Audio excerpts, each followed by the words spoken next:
রুটির সাথে খাওয়ার জন্য চিকেনের এই রেসিপিটি বানিয়ে ফেলুন। খুব তাড়াতাড়ি রেডি হয়ে যায়, খেতেও দুর্দান্ত হয়। হ্যালো এভরিওয়ান, কেমন আছেন সবাই? আশা করি ভালো আছেন। আমিও অনেক ভালো আছি। আমার নতুন একটা ভিডিওতে আপনাদেরকে অনেক স্বাগত, অনেক ভালোবাসা। তাহলে চলুন কিভাবে বানাই দেখতে থাকুন। এখানে আমি চিকেনটা নিয়ে নিয়েছি। চিকেনটাকে আমি ভালো করে ছোট ছোট পিস করে কেটে নেব। একদমই ছোট ছোট পিস করব।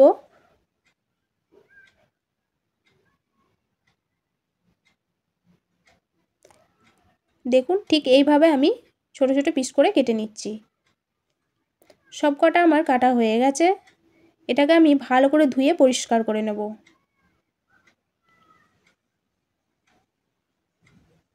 পরিষ্কার করে আসছি। এর মধ্যে অর্ধেকটা লেবুর রস আমি দিয়ে দিলাম। 1 চামচ লবণ দিয়ে দিলাম।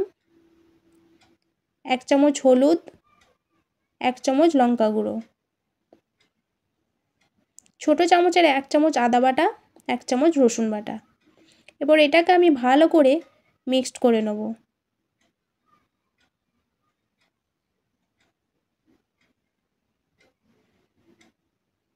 আমার মিক্সড করা হয়ে গেছে। এটা 10 মিনিটের জন্য রেস্টে রেখে দেবো। এদিকে একটা আমি মশলা রেডি করে নিচ্ছি। কয়েকটা রসুন, 2 টুকরা আদা, একটা লবঙ্গ, এলাচ, দারচিনি, 2টো শুকনো লঙ্কা এবং পেঁয়াজ কুচোনো। এটাকে আমি ভালো করে তেলের উপরে নেড়ে চেড়ে নেব।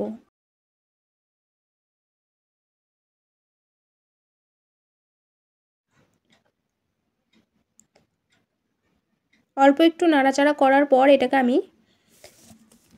পেস্ট বানিয়ে নেব।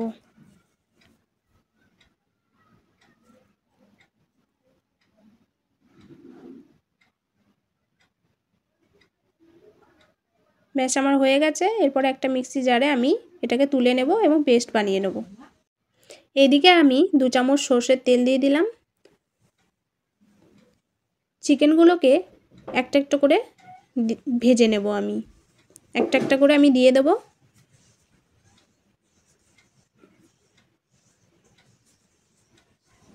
সব কটাকে ভালো করে ভেজে নেব।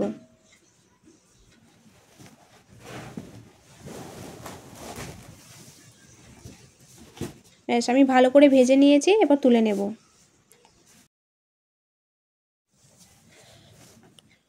এর মধ্যে আমি বেশ কিছুটা সর্ষের তেল দিয়ে দিলাম।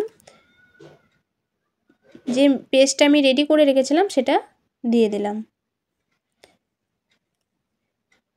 বেশ কিছুক্ষণ ধরে এটাকে আমি নাড়াচাড়া করব। তারপরে এর মধ্যে কিছুটা গুঁড়ো মশলা অ্যাড করব। 1 টেবিল চামচ জিরে গুঁড়ো দিয়ে দিলাম। 1 টেবিল চামচ লঙ্কার গুঁড়ো দিলাম। আর অল্প একটু হলুদ গুঁড়ো দিয়ে দিলাম। স্বাদ মতো লবণ দিলাম। এরপরে এটাকে আমি ভালো করে কষাতে থাকব। অনেকটা সময় নিয়ে আমি কষাতে থাকব। আমি খুব ভালো করে কষিয়ে নিয়েছি। দেখুন, তেল ওঠা ভাব হয়ে গেছে। এরপর আমি চিকেনগুলোকে এর মধ্যে দিয়ে দেবো। এরপর চিকেনগুলো মশলার সাথে ভালো করে কষিয়ে নেব। বেশ কিছুক্ষণ ধরে আমি কষাতে থাকব। কষানো হয়ে গেছে। এর মধ্যে এরপরে জল দিয়ে দিলাম।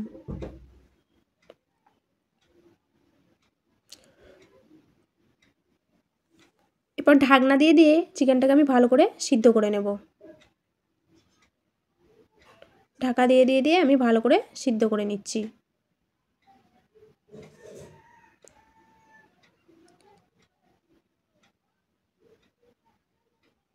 আবার ঢাকা দিয়ে সিদ্ধ করে নিলাম। দেখুন, আমার চিকেনটা পুরো রেডি হয়ে গেছে।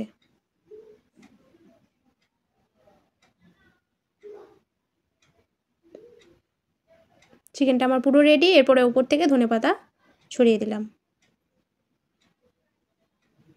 ভিডিওটি কেমন লাগলো আমাকে কিন্তু কমেন্টে জানাতে ভুলবেন না। ভালো লেগে থাকলে লাইক শেয়ার করে দেবেন।